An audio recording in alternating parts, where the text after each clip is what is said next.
감사합니다.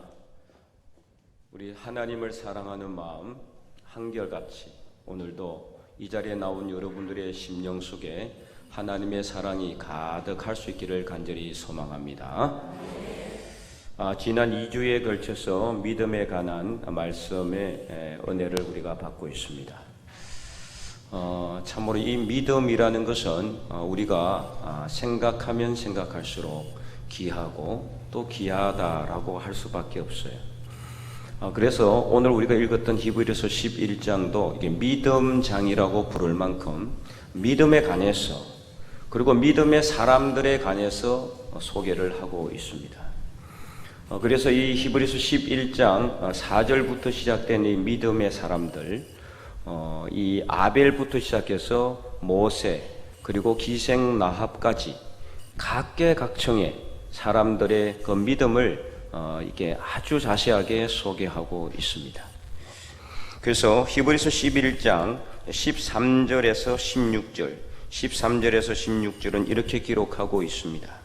우리 13절에서 16절까지 우리는 오늘 읽지 않았기 때문에 우리 다 함께 읽어보도록 할까요? 이 사람들은 다 믿음을 따라 죽었으며 약속을 받지 못하였으되 그것들을 멀리서 보고 환영하며 또 땅에서는 외국인과 나그네임을 정언하였으니 그들이 이같이 말하는 것은 자기들이 본향 찾는 자임을 나타냄이라. 그들이 낳은 바 본향을 생각하였더라면 돌아갈 기회가 있었으려니와 그들이 이제는 더 나은 본향을 사모하니 곧 하늘에 있는 것이라.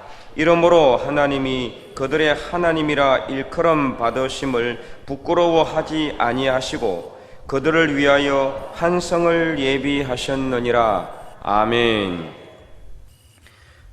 더 나은 본향을 사모하였기 때문에 그들은 믿음으로 어렵고 힘든 그 현실을 다 이겨내고 견뎌냈다라는 것입니다. 그래서 그 믿음을 따라 그들은 죽었습니다. 더 나은 본향이 있음을 믿었기에 하나님께서는 그들 위하여 하나님 나라의 한 성을 예비하셨다라고 기록하고 있습니다. 우리가 오늘 읽었던 11장 39절 40절에도 이런 사람들은 이 사람들은 다 믿음으로 말미암아 증거를 받았다라고 했어요. 그래서 약속된 것을 그들이 살아있을 때는 받지 못하였지만 40절에 보면은 이는 하나님이 우리를 위하여 더 좋은 것을 예비하셨은저, 하나님께서 우리를 위하여 더 좋은 본향, 바로 천국을 우리를 위하여 예비하셨다. 천국. 그것을 오늘 우리는 믿고 있는 것입니다. 우리 믿음의 종착지가 어디입니까? 바로 천국이에요. 천국. 천국에 가기 위해서 오늘 우리는 한 발자국 더 앞으로 나아가고 있는 것입니다. 천국이 있다는 것을 믿기 때문에 오늘 우리는 힘들고 어려워도 꿋꿋하게 믿음으로 이 세상의 삶을 살아가고 있는 것이죠. 그런데 우리 중에는요, 그 누구도 아직 한 번도 천국을 본 사람이 한 사람도 없어요. 실제적인 천국의 모습을 본 사람은 아무도 없다라는 것이죠. 다만 이 천국이 있는 것을 믿고 있어요. 그래서 이 천국이 있음을 믿고 사모하기 때문에 오늘 우리는 이 자리에 앉아 있는 줄 믿습니다. 그래서 하나님께서는 우리를 위하여 천국에 큰 성을 예비하셨다. 오늘 우리는 또 그것을 사모하고 믿기 때문에 지금 우리가 살고 있는 집 힘들고 어렵고 또 때로는 바퀴벌레도 나오고 때로는 이런저런 벌레도 나오지만 그러나 하나님이 우리를 위하여 예비한 성은 모든 것이 보석으로 지어져 있다는 그 말씀처럼 오늘 우리가 이 하나님이 우리를 위하여 예비하신 천국, 하나님이 우리를 위하여 지어 놓으신 성, 그것을 바라보며 믿음의 길을 부지런히 달려나가는 저와 여러분이 될 수 있기를 간절히 소망합니다. 우리 믿음의 선조들은 다 이런 믿음과 소망으로 살았어요. 그래서 히브리서 기자는요 11장 32절 11장 32절에서 이 믿음의 선진들에 대해서 쭉 소개를 하다가 이렇게 고백하고 있어요. 32절 우리 다 함께 큰 목소리 읽어보도록 하겠습니다. 내가 무슨 말을 더하리요? 기드온, 바락, 삼손, 입다, 다윗 및 사무엘과 선지자들의 일을 말하려면 내게 시간이 부족하리로다. 아멘. 시간이 부족해. 시간이. 그래서 다 못한다는, 지면이 부족하고 시간도 부족해서 다 소개 못한다라는 겁니다. 그래서 이들은요 33절 이후를 쭉 읽어보면은 어떤 삶을 살았느냐, 이들이 살아온 그 믿음의 삶이 나라들을 이기기도 하고 의를 행하기도 하고 또는 사자들의 입을 막기도 하고 불의 세력을 멸하기도 하고 칼을 피하고 연약한 가운데서도 강하기도 하며 전쟁에서 승리하고 여자들은 죽은 자들을 부활로 받아들이고 또 믿는 것으로 인해 가지고 조롱을 받고 채찍에 맞고 결박을 당하여 옥에 갇히기도 하였다라는 것입니다. 돌에 맞기도 해서 죽음의 고비를 수없이 바울은 넘기기도 하지 않았습니까? 톱에 케임을 당하고 칼에 죽임을 당하고 유리 방황하며 궁핍하고 환난을 당하며 학대를 받았다라는 것입니다. 그래서 이런 사람을 히브리서 기자는 어떤 사람이라고 그렇게 평가를 하고 있느냐?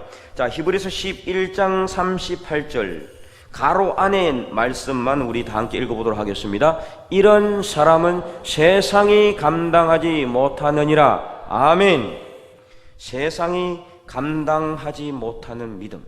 한마디로 세상이 감당하지 못하는 믿음은 어떤 믿음이냐? 바로 천국에 대한 소망, 천국에 대한 믿음을 잃지 않는 사람들, 천국이 있다는 것을 분명히 믿고 이 세상의 고향보다 더 나은 본향을 사모하기 때문에 그 천국에서 하나님께서 우리를 위하여 한 성을 예비하셨음을 믿고 천국을 소망하며 믿음으로 살아가는 사람들, 바로 그 사람들이 세상이 감당하지 못하는 믿음의 사람들인 줄로 믿고 확신하시기 바랍니다.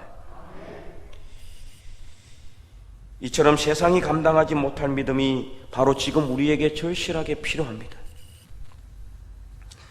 한 번도 들어보지 못했던 전대미문의 이 재앙 때문에 우리는 지금 2년 꼬박 고통 가운데 살아가고 있어요. 내년에도 그리고 그 후에도 벗어나기 힘들 것이라고 이야기하면서 지금 이제 위드 코로나, 코로나와 함께 산다, 이런 말이 벌써 나오고 있습니다. 그런데 이 코로나의 재앙 때문이기도 하지만 지금 전 세계적인 경제 침체와 불황을 우리가 맞고 있습니다. 특별히 지구 환경을 둘러싼 심각한 기후 변화로 인해서 온 세계에 크고 작은 재앙들이 넘쳐나고 있어요. 2018년 10월에 인천에 있는 송도에서 제48차 IPCC라는 회의가 열렸어요. 기후변화에 관한 정부 간 협의체라는 UN 산하의 기후 관련 국제기구입니다. 여기에서 지구온난화 1.5도 특별보고서라는 보고서가 채택이 되었어요. 그래서 그 당시에 이 보고서에서 뭐라고 말했느냐? 향후 30년 이내에 지구의 온도가 1.5도 더 상승하게 될 것이다. 근데 그때 기준이 언제냐? 그때부터 1.5도가 아니라 그때부터 1.5도가 올라가면 지구는 멸망해요. 완전히. 언제를 기준으로 하는 것이냐? 산업화 이전을 기준으로 하는 겁니다. 산업화 이전은 1850년에서 1900년대까지를 의미해요. 그러니까 1900년대부터 산업혁명이 영국을 중심으로 일어나기 시작했잖아요. 그래서 그 이전에 비해서 지구의 온도가 1.5도 더 상승하게 되면은 어떻게 되느냐? 전 지구적 재앙이 시작이 된다. 그래서 그때 1.5도가 상승하게 되는 시점이 언제냐? 2052년이라고 했어요. 2052년. 자, 그러면은 지금 3년이 지났죠. 그렇게 예견한 때가 올해는 2021년이니까 2018년에 그렇게 얘기했는데요. 3년이 지난 시점, 지금 현재 IPCC에서 또 보고서를 발표했는데 이제 1.5도가 상승하는 시점이 언제냐? 2052년이 아니라 2040년이라고 그렇게 보고했습니다. 3년 안에 12년이 당겨졌습니다. 그럼 앞으로 3년 후면은 얼마 정도 더 당겨질까? 여러분, 3년 후면은, 앞으로 3년 후면은 더 당겨질 것도 없이 1.5도로 상승이 될 수도 있다라고 일부 기후학자들은 예견하고 있어요. 여러분이 생각할 때, 야, 이건 뭐 무슨 말인가? 이렇게 생각할지 모르지만, 여러분, 온실 효과 때문에 지구 온난화, 지구 뜨거워진다는 이야기는 수없이 듣고 있잖아요. 그죠? 하도 많이 들어서 이제는 그냥 아무리 들어도 아무 반응도 없죠. 감정도 없고. 근데 여러분, 만약에 산업화 이전에 비해서 지구의 온도가 3도만 올라가면 어떻게 될까? 3도. 1.5도보다 좀 더 2배로 3도가 올라가면은 지구의 50%의 모든 생명이 종말을 맞이하게 된다고 합니다. 50%가. 우리 중에 반은 죽어요. 대재앙. 지금 이 코로나는 비교도 할 수 없는 어마어마한 대재앙이 발생하게 된다라는 거예요. 2040년. 여러분, 내일 모레입니다.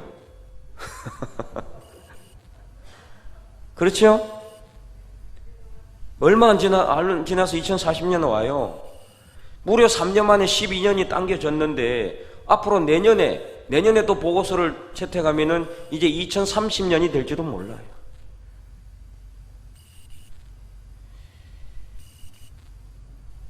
그때가 되면은요, 1.5도가 상승하게 되면은 지구는 컨트롤할 수 없는 상태가 된다고 합니다. 전 지구적 재앙이 이미 시작이 되었고, 그때 수없이 많은 나라에서 이러한 재앙들이 발생하게 될 것이라고 합니다. 그때는 늦었다라는 거예요. 때는 이미 늦는 거예요. 예수님께서 복음서에서 예언하신 지구의 종말이 대자연의 재앙으로 시작된다는 것을 안다면은 과연 이 시점에서 우리는 무엇을 해야 할까요? 기후변화를 막기 위해서 자동차를 다 폐기하고 냉난방기를 다 꺼버리고 공장 가동을 다 멈춰야 될까요? 현실적으로는 불가능하기도 하지만 가능한다고 해도 이미 때는 늦었다라고 기후학자들은 예언하고 있어요.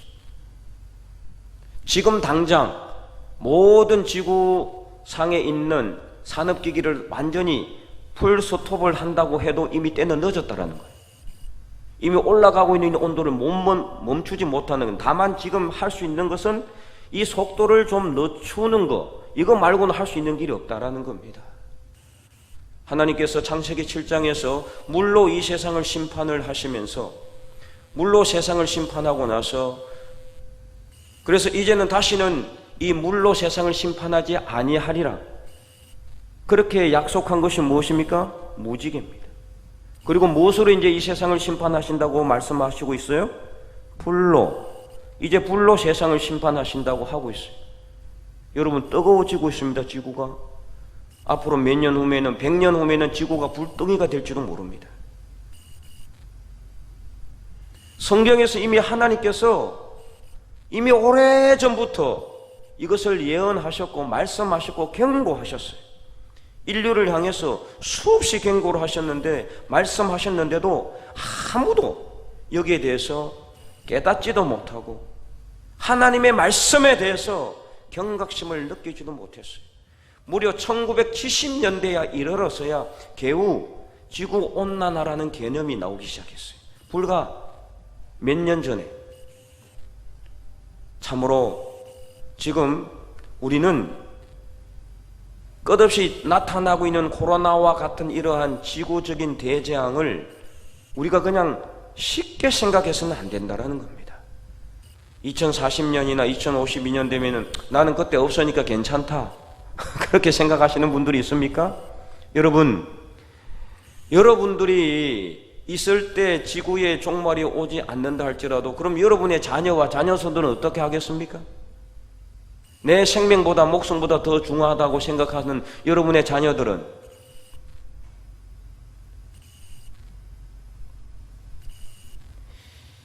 그래서 참 이러한 상황에서 우리가 어떻게 해야 되는가? 우리가 무엇을 해야 될까? 바로 세상이 감당하지 못할 믿음의 사람들이 되기를 간절히 소망합니다. 그거 말고는 지금 우리에게 방법이 없어요. 아무리 이 과학기술 문명이 발전해도 절대로 이것을 막을 수가 없는 길. 그러면 오늘 우리에게 있어서는 오직 믿음밖에는 다른 방법이 없어요. 세상이 감당하지 못할 믿음의 사람이 되는 것 말고는 길이 없습니다. 그러면 도대체 이 세상이 감당하지 못할 믿음의 크기가 어느 정도인가? 우리가 생각할 때 엄청난 크기의 믿음을 하나님께서 요구할 것 같기도 하지만 절대 그렇지는 않습니다. 하나님은 우리를 너무나 잘 알고 있어요. 우리가 연약하고 우리가 부족하고 그래서 자주 넘어지는 것도 알고 있어요. 아주 약한 존재라는 것을 알고 있습니다.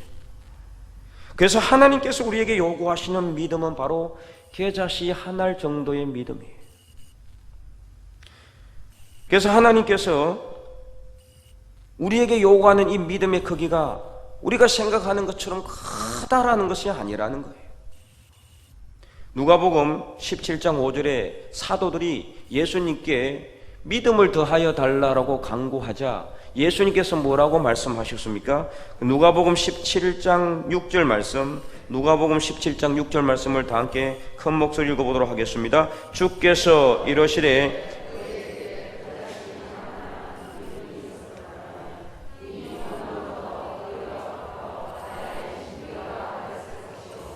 그것이 너희에게 순종하였으리라.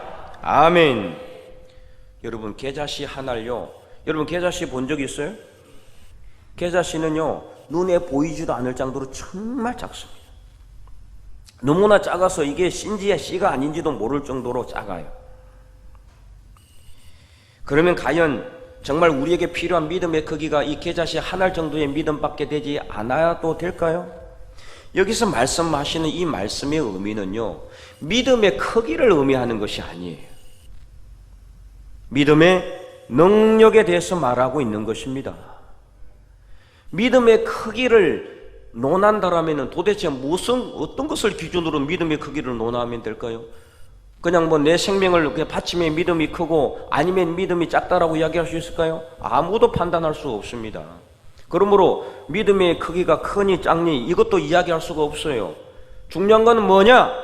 우리에게 믿음이 있느냐 없느냐 바로 그것입니다.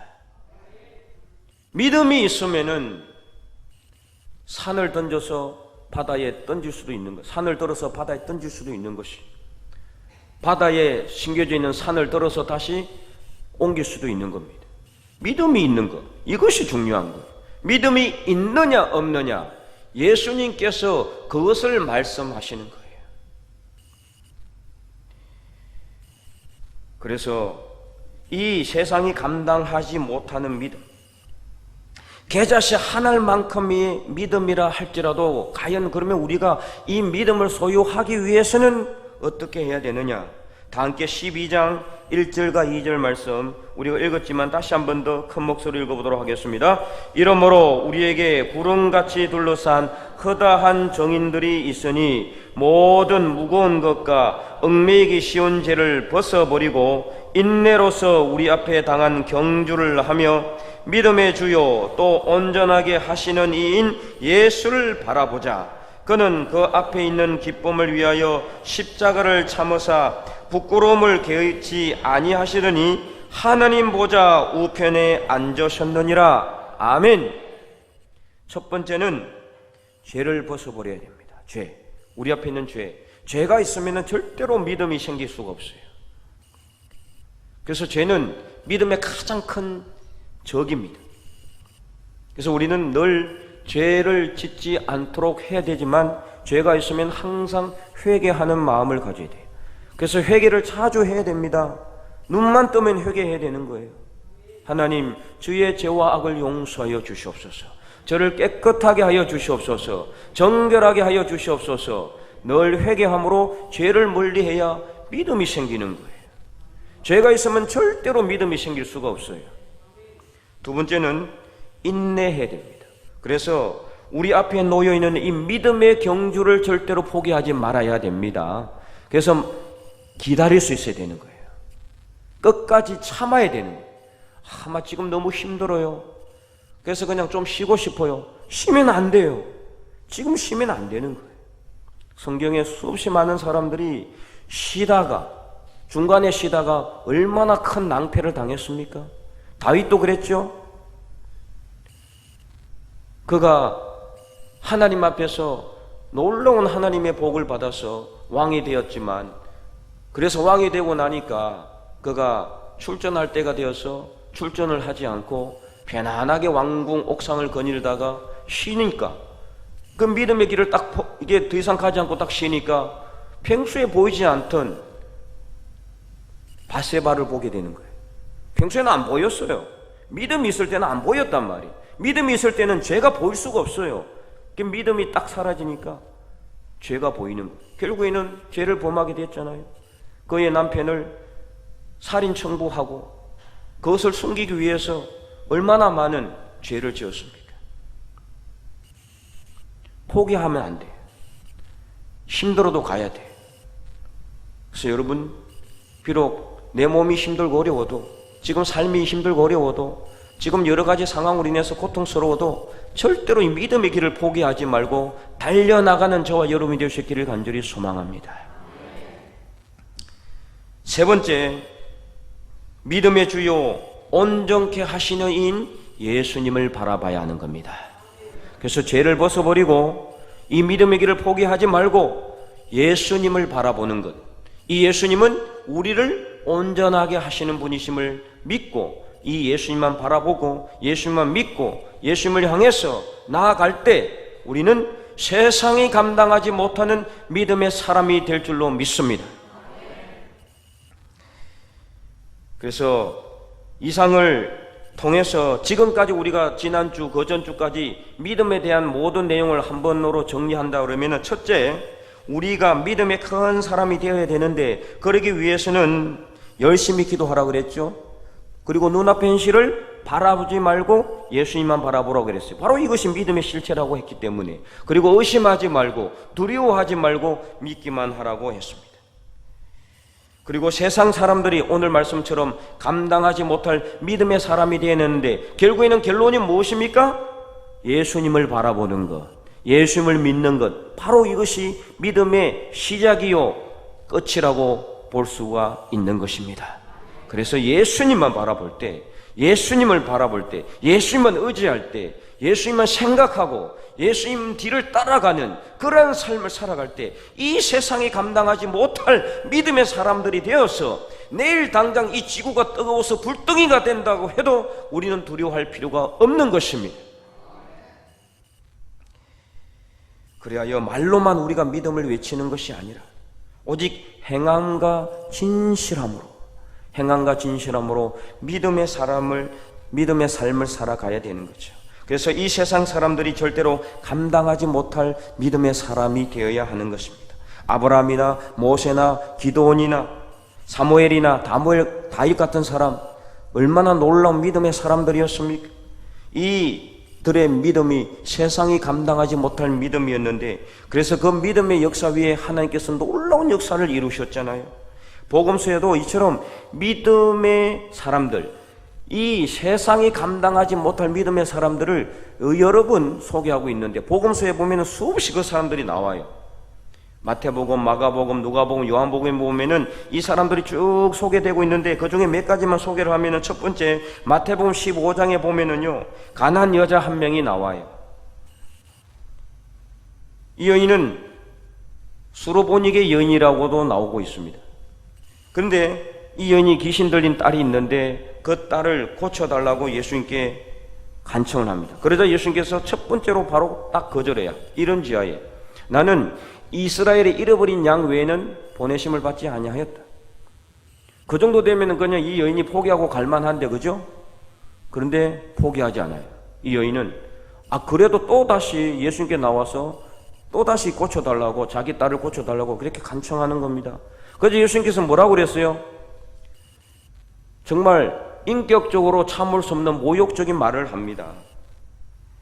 자녀의 떡을 취하여 개들에게 던짐이 마땅하지 아니하니라, 이렇게 말씀을 하셨단 말이에요. 예수님께서. 제가 이렇게 말을 하기가 좀 민망할 정도로. 그러자 이 여인이 이 정도 되면은 그냥 아마 얼굴 붉히고 갔어야 되는데, 그래도 또 이 여인이 뭐라고 이야기했느냐? 개들도 자기 주인의 밥상에서 떨어지는 부스러기를 먹습니다. 이렇게 대답했단 말이에요. 참으로 예수님께서 그래서 마태복음 15장 28절 뭐라고 이 여인을 칭찬했습니까? 우리 다 함께 읽어보도록 하겠습니다. 이에 예수께서 대답하여 이르시되 여자여 내 믿음이 크도다. 내 소원대로 되리라 하시니 그때로부터 그의 딸이 나으니라. 아멘. 참으로 놀라운 믿음이에요. 이처럼 믿음이라는 건요, 우리의 삶의 형편하고 아무 상관이 없어요. 나의 상황, 처지와 아무 상관이 없어요. 나의 체면 따질 것이 없어요. 그거하고 상관이 있는 게 믿음이 아니에요. 어떤 상황이라 할지라도 예수님에 대한 믿음, 이 가난안 여인처럼 예수님이면은 분명히 고쳐줄 것이라는 믿음, 그 믿음을 가질 때 그 믿음을 통해서 세상이 감당할 수 없는 믿음의 사람이 될 뿐만 아니라 그 믿음을 통해 하나님께서 역사하시고 예수님께서, 부활하신 예수님께서 우리 삶 속에서 우리의 삶을 일으키시고 우리를 형통한 길로 인도하여 주실 줄로 믿습니다. 그리고 마가복음 2장에도 보면은 중풍병자를 친구들이, 이 중풍병자가 너무 병이 중하니까 걸어 놓을 수도 없고 업고 올 수도 없어요. 그래서 침상채 들고 내 친구가 이 침상채 들고 옵니다. 근데 예수님이 있는 그 집이 사람들이 너무 가득 차가지고 도대체 접근이 안 되는 거예요. 접근이 안 돼.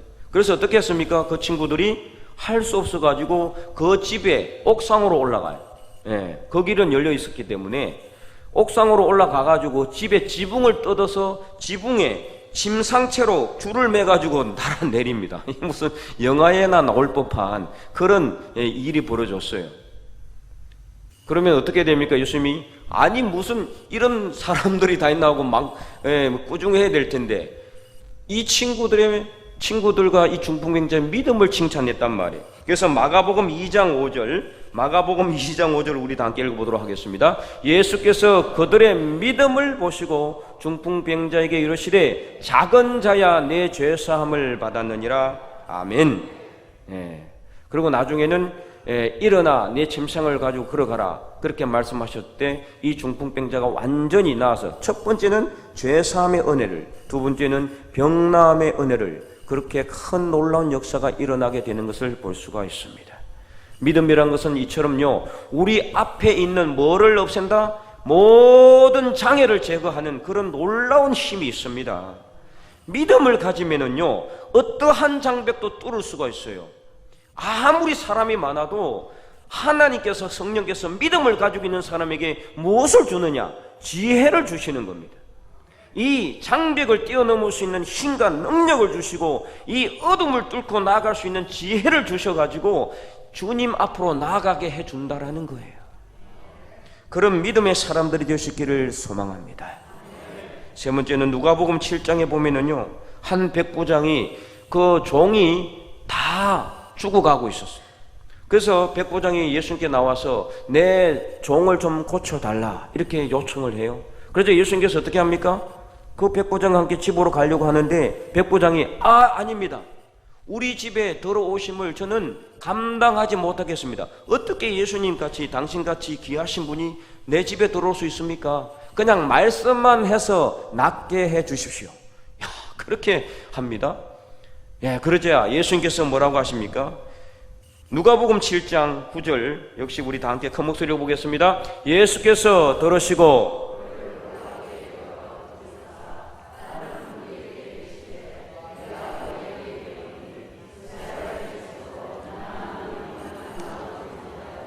하시더라. 아멘.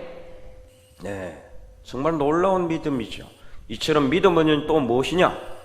하나님의 말씀만으로도 우리가 믿을 이 모든 문제를 해결할 수 있다는 것, 하나님의 말씀으로도 기적의 역사가 일어날 수가 있다는 것, 하나님의 말씀으로 모든 삶의 모든 문제가 다 해결될 수 있다는 믿음, 바로 그것이 오늘 세상이 감당하지 못할 믿음이 사람인 줄로 믿으시기 바랍니다. 말씀의 능력이 이 정도입니다. 말씀만 하사, 그래서 예수님께서 말씀만 하셨어요. 그러자 그 백부장의 종이 완전히 깨끗함을 낳았다라는 거예요. 오늘 우리는 예수님을 한 번도 본 적이 없습니다. 천국도 보지 못했습니다. 그러나 우리는 믿습니다. 그 믿음으로 세상이 감당하지 못할 믿음의 삶을 살아가서 하나님께 영광을 올려드릴 수 있기를 간절히 소망합니다. 그래서 오늘 우리에게는 더 놀라운 것은 무엇이냐? 죽음의 권세를 이기신 부활하신 예수님이 우리에게 있다. 부활하신 예수님, 이 세상의 권세 중에 가장 큰 권세가 어떤 권세입니까? 여러분, 지금 대통령 후보자들 열심히 일하고 있는데 대통령의 권세가 셀까요? 아니면 유엔 사무총장의 권세가 셀까요? 우리나라에서도 유엔 사무총장이 나오지 않았습니까? 그러나 그것보다 더 큰 권세가 있어요. 하나님의 권세인데 세상에서, 이 세상에 존재하는 권세 중에 바로 죽음의 권세, 죽음의 권세. 여러분, 죽음의 권세 앞에는 아무것도, 어떠한 힘과 능력도, 어떠한 파워도 그냥 무용지물입니다. 죽는데 뭔 소용이 있습니까? 죽는데 대통령이 무슨 의미가 있고, 죽는데 유엔 사무총장이 무슨 힘을 쓸 수가 있어요?